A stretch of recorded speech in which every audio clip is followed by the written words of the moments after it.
Hello बच्चों, आप लोग कैसे हैं? आई होप आप लोग अच्छे होंगे, मज़े में होंगे। आप लोगों का हमारे चैनल बिनु स्टडी में स्वागत है।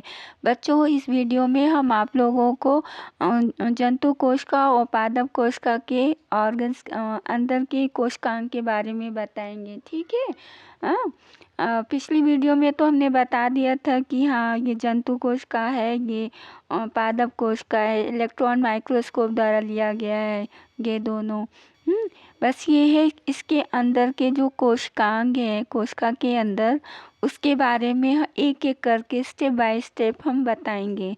हाँ, ये है बच्चों तारक काय है, और ये है लाइजोसोम है, ये केंद्रक है। हाँ, ये बच्चों ये केंद्रक झिल्ली है, ये क्रोमेटिन के धागे हैं, ये केंद्रिका है। हाँ, अंदर केंद्रिका जाल केंद्रक द्रव भरा हुआ है, ये कोश का द्रव है, माइटोकॉन्ड्रिया है, ये गोल्गी बॉडी है। हाँ, एंडोप्लाज्मिक रेटिकुलम है, इसको हिंदी में अंतर्द्रव्य जालिका कहते हैं।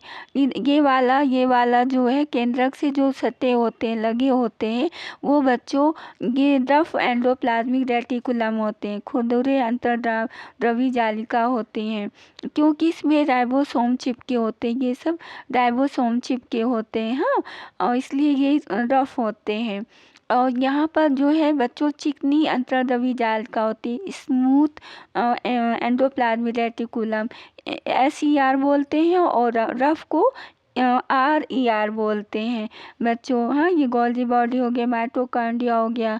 हाँ, और ये तारक काय हो गए।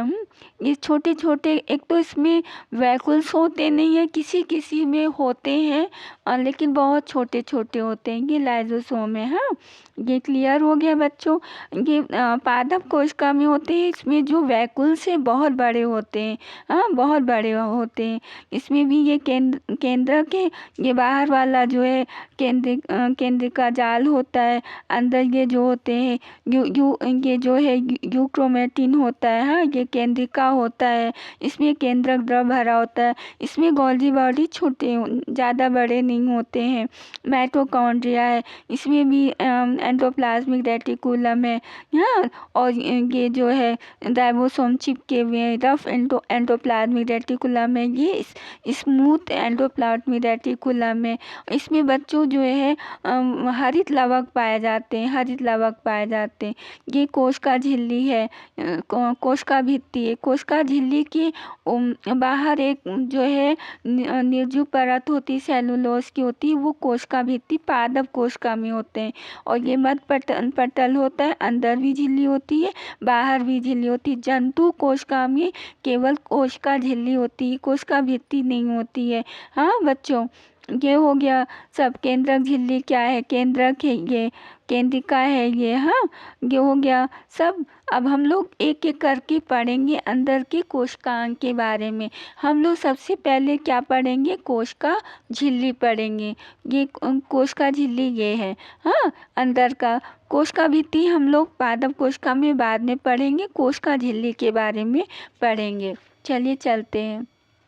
हाँ, कोशिका झिल्ली या प्लाज्मा झिल्ली, इंग्लिश में सेल मेम्ब्रेन बोलते हैं या प्लाज्मा मेम्ब्रेन बोलते हैं। ठीक है बच्चों, ये जंतु कोशिका में भी पाए जाते हैं, पादप कोशिका में भी पाए जाते हैं। सेल मेम्ब्रेन और प्लाज्मा मेम्ब्रेन, ये कोशिका है, ये जो है कोशिका झिल्ली है। हाँ, सेल मेम्ब्रेन और प्लाज्मा मेम्ब्रेन, ये केंद्रक है, ये जो है कोशिका द्रव है, इसको जीव द्रव बोलते हैं, प्रोटोप्लाज्म इंग्लिश में बोलते हैं। ये इसको इंग्लिश में केंद्रक को न्यूक्लियस कहते हैं। ये क्लियर हो गया बच्चों? अब हम लोग इसके बारे में पढ़ेंगे। हाँ, चलिए चलते बिना टाइम को वेस्ट किए अपने मेन टॉपिक पर। प्लाज्मा झिल्ली या कोशिका झिल्ली कोशिका की सबसे बाहरी परत होती, लेयर होती है ये। हाँ, जो कोशिका घटकों को बाहरी पर्यावरण से अलग करती, मतलब ये प्रोटेक्शन का काम करती है, बाहरी पर्यावरण से अंदर की कोशिकाओं को बचाती है, रक्षा करती है। प्लाज्मा झिल्ली कुछ पदार्थों को ही अंदर या बाहर आने जाने देती है, या अन्य पदार्थों की गति को भी रोकती है। इसलिए कोशिका झिल्ली को वर्णात्मक या चयनात्मक पारगम्य झिल्ली भी कहते हैं, मतलब इस इसको सिलेक्टिवली मेम्ब्रेन भी कहा जाता है, क्योंकि ये झिल्ली जो है कुछ ही पदार्थों को अंदर आने जाने देती है। ऐसे जैसे कि एक प्यून्स होते, गार्ड होते हैं, वो चेक करते हैं कौन अंदर जाए कौन बाहर जाए, वो उसी तरह का काम ये करते हैं। प्लाज्मा झिल्ली बहुत ही लचीली होती है, ये बहुत ही लचीली होती है। यह सुरक्षा का काम करती है, सुरक्षा आवरण का काम करती है। यह लिपिड एवं प्रोटीन की बनी होती है। ठीक है, ये किसकी बनी होती है बच्चों? लिपिड और प्रोटीन की बनी होती है। कोशिका में 4 प्रकार की झिल्ली होती है। पहला होता है पारगम झिल्ली, दूसरा होता है अपारगम झिल्ली, तीसरा होता है अर्धपारगम झिल्ली, चौथा है वर्णात्मक या चयनात्मक झिल्ली। अब इनके काम क्या है? पारगम झिल्ली का क्या काम होता है? तीनों अणुओं को जाने आने देती है, मतलब जितने भी अणु होते हैं सबको आने जाने देती है। अपारगम झिल्ली क्या है? किसी को भी जाने नहीं देती है, किसी को भी ये जाने नहीं देती। अर्धपारगम झिल्ली का क्या काम है? केवल जल के अणुओं को अंदर बाहर जाने आने देती है। वर्णात्मक या चयनात्मक झिल्ली का क्या काम है? कुछ ही अणुओं को अंदर जाने देगी और कुछ ही अणुओं को बाहर जाने देगी। ठीक है बच्चों, ये हो गया। ये कोशिकाएं है और ये अंदर का सॉरी ये कोशिकाएं है, ये सराउंडिंग है, आस पास बाहर का वातावरण है, आसपास का वातावरण है, सराउंडिंग है, ये कोशिका है।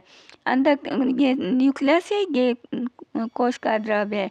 ठीक है, अब आसपास का वातावरण कैसा है? ये अगर यहाँ बाहर पानी है और इधर जो है कोशिका के अंदर भी पानी है, तो अंदर बाहर जाने का काम करेगा, अंदर जाएगा बाहर आएगा। तो ये सराउंडिंग का काम क्या होता है? कुछ ही पदार्थ जो है अंदर जाएंगे और कोशिका से कुछ ही पदार्थ बाहर आएंगे। मेन क्या है? जल ही है, अंदर जाएगा बाहर आएगा।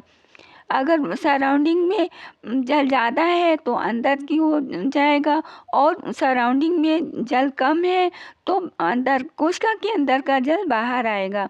अब कैसे आता जाता है ये हम लोग पढ़ेंगे आगे। कुछ गैसें जैसे कार्बन डाइऑक्साइड या ऑक्सीजन कोशिका के अंदर से बाहर की ओर और आसपास से कोशिका के अंदर की ओर विसरण प्रक्रिया द्वारा आते जाते रहते हैं।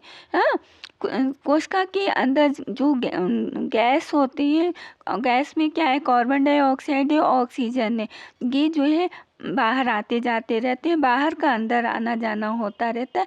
कोशिका झिल्ली के आर पार, कोशिका झिल्ली के आर पार कुछ गैसें जो हैं जैसे कार्बन डाइऑक्साइड और ऑक्सीजन जो है अंदर बाहर आते जाते रहते हैं।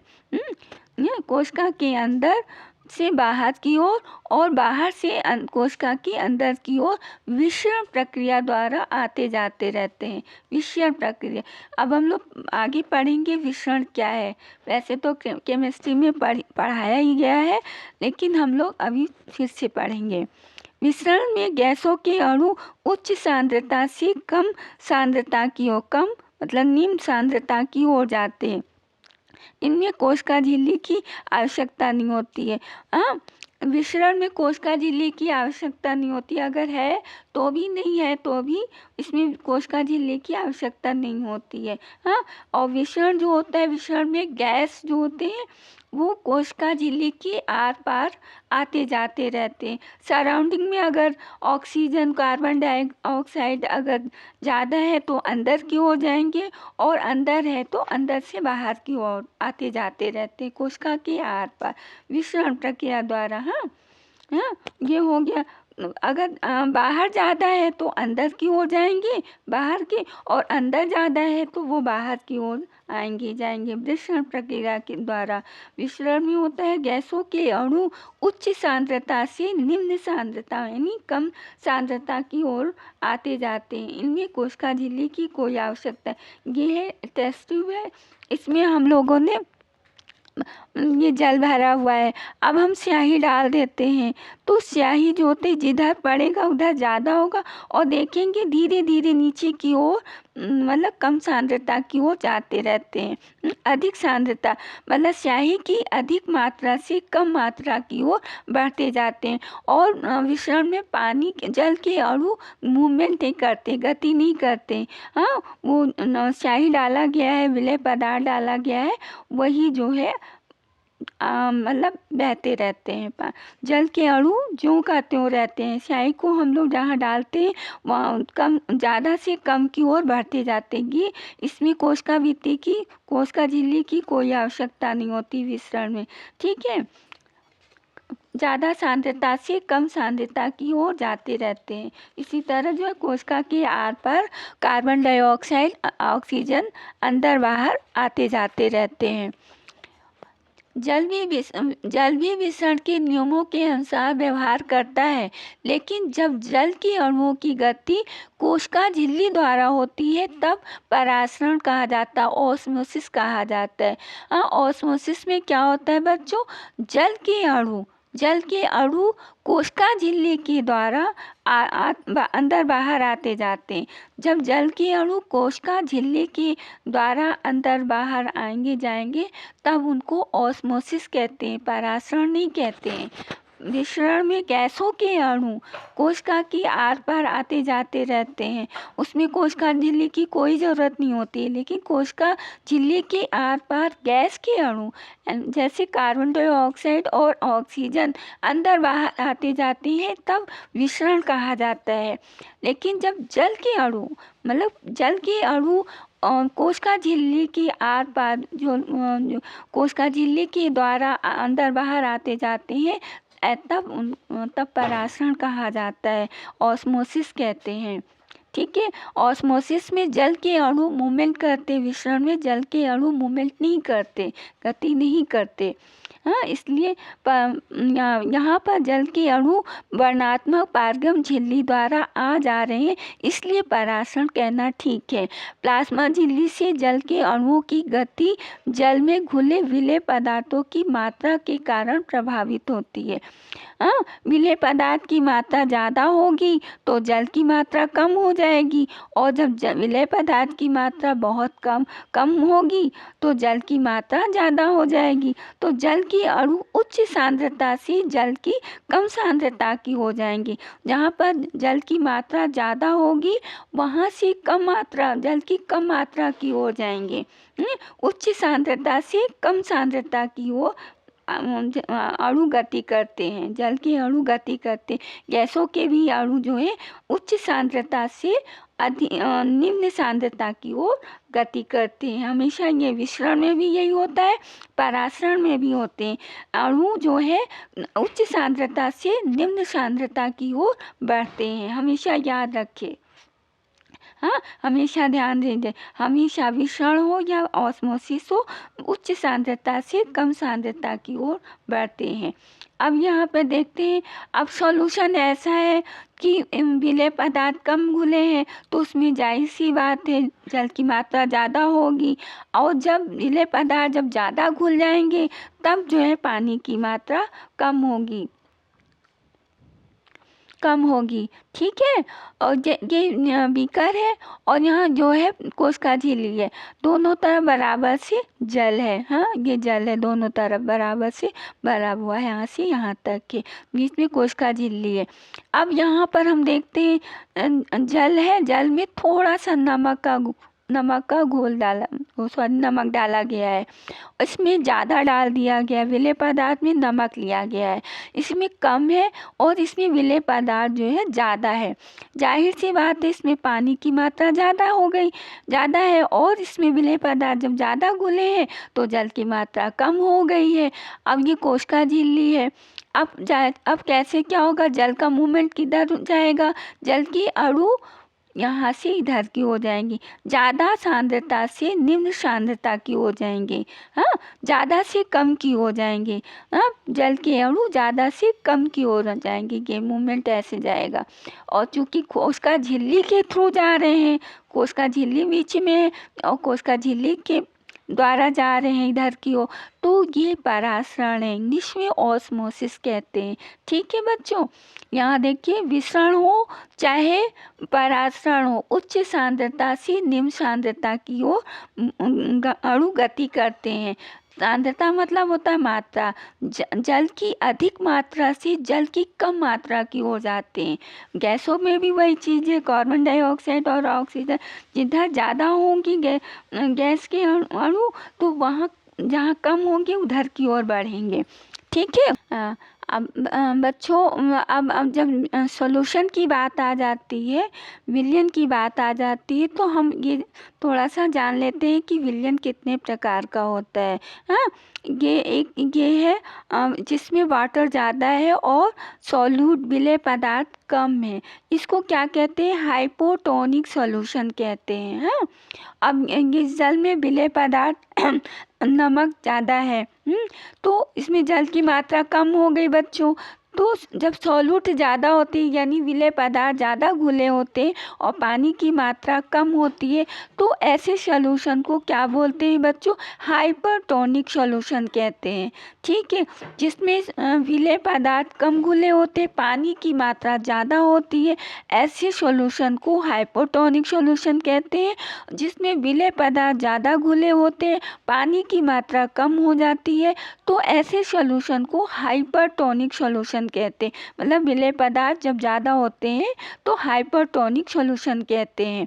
लिखा है सॉल्यूट हाई वाटर लो, इसमें सॉल्यूट कम है, वाटर ज़्यादा है। हाँ, अब एक तीसरा होता है आइसोटोनिक सॉल्यूशन, जिसमें विलेय पदार्थ भी उतने ही होते हैं, नमक भी उतने ही होते हैं, सॉरी वाटर भी उतने ही होते हैं और विलेय पदार्थ भी उतने ही होते, बराबर मात्रा में होते। तो ऐसे सॉल्यूशन को आइसोटोनिक सॉल्यूशन कहते हैं। वाटर और सॉल्यूट दोनों बराबर बराबर होते हैं। ठीक है, ये तीन तरीके के सॉल्यूशन होते हैं, एक हाइपोटोनिक, दूसरा हाइपरटोनिक, तीसरा आइसोटोनिक सॉल्यूशन। अब आते हैं इस पर आते हैं। अब ये बीकर लिए हैं और इसमें जो होता है वाटर भरा हुआ है और सॉल्यूट में सॉल्ट है, और इसमें जो होता है सॉल्यूट कम पड़ा है, ये हाइपोटोनिक सॉल्यूशन बनाया गया है। हाइपरटोनिक जिसमें सॉल्यूट कम है, वाटर ज़्यादा है।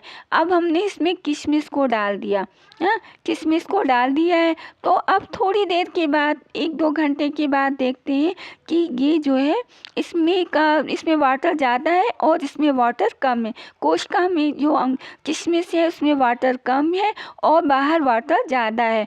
तो जाहिर सी बात है वाटर का मूवमेंट किधर होगा बच्चों? बाहर से अंदर की ओर होगा, बाहर से अंदर की होगा वाटर का मूवमेंट। और कुछ घंटों के बाद देखेंगे ये किशमिश फूल जाती, पहले डाले थे तो सिकुड़ी हुई थी किशमिश, और जब कुछ देर के बाद डालने के बाद देखा ये फूल गई। वाटर का मूवमेंट जो है बाहर से अंदर की ओर हुआ, क्योंकि सॉल्यूशन में वाटर ज़्यादा है, सॉल्यूट कम है, हाइपोटोनिक सॉल्यूशन है। अब दूसरा है, एक बीकर में लिए हैं, इसमें जो है पानी भरा हुआ है, इसमें भी सॉल्यूट है, सॉल्यूट ज़्यादा है, मतलब ये हाइपोटोनिक सॉल्यूशन है, नमक की मात्रा ज़्यादा है। हाँ, अब इसमें हम अंगूर को डालते हैं, ठीक है, और कुछ ही घंटे के बाद देखते हैं, कुछ घंटे के बाद देखते हैं कि यहाँ जो अंदर का जो जल था वो बाहर आ गया है, वो सिकुड़ गया है। क्यों सिकुड़ गया है? कि वाटर बाहर कम हो गया, अंदर वाटर ज़्यादा है, तो अंदर का जो वाटर है, जल के अणु है, बाहर की ओर आ गए। और देखते हैं कुछ घंटों बाद कि जो अंगूर है वो सिकुड़ जाता है, श्रिंक कर जाता है। ठीक है, ऐसा क्यों हुआ? क्योंकि बाहर सराउंडिंग में, बाहर जो है कोशिका के बाहर पानी कम हो गया है, पानी कम है, अंदर पानी ज़्यादा है, इसलिए जो है वो अंगूर सिकुड़ गया, श्रिंक कर गया। तीसरा आता है, ये तीसरा बीकर ऐसे सॉल्यूशन है बाहर, आइसोटोनिक सॉल्यूशन है, इसमें जो है पानी भी उतना है और विलेय पदार्थ नमक की मात्रा भी उतना ही है। अब इसमें हम अंगूर को डालते हैं तो देखते हैं मतलब अंगूर में भी जल है अंदर और बाहर भी जल है, बराबर का है, तो देखते हैं अंदर जल जितना अंदर जा रहा है उतना ही बाहर जा रहा है। ठीक है बच्चों, ये आइसोटोनिक सॉल्यूशन इसमें जो है बराबर चलता है, जितना जा रहा है उतना ही बाहर आ रहा है। अंगूर जो ज्यों करते हैं। बच्चों वीडियो को अंत कर रहे हैं। वीडियो अच्छी लगेगी तो लाइक कीजिएगा, शेयर कीजिएगा, बेल आइकन को दबाना मत भूलिएगा। चैनल पर नए बने हैं तो सब्सक्राइब भी ज़रूर कीजिएगा। Thank you watching this.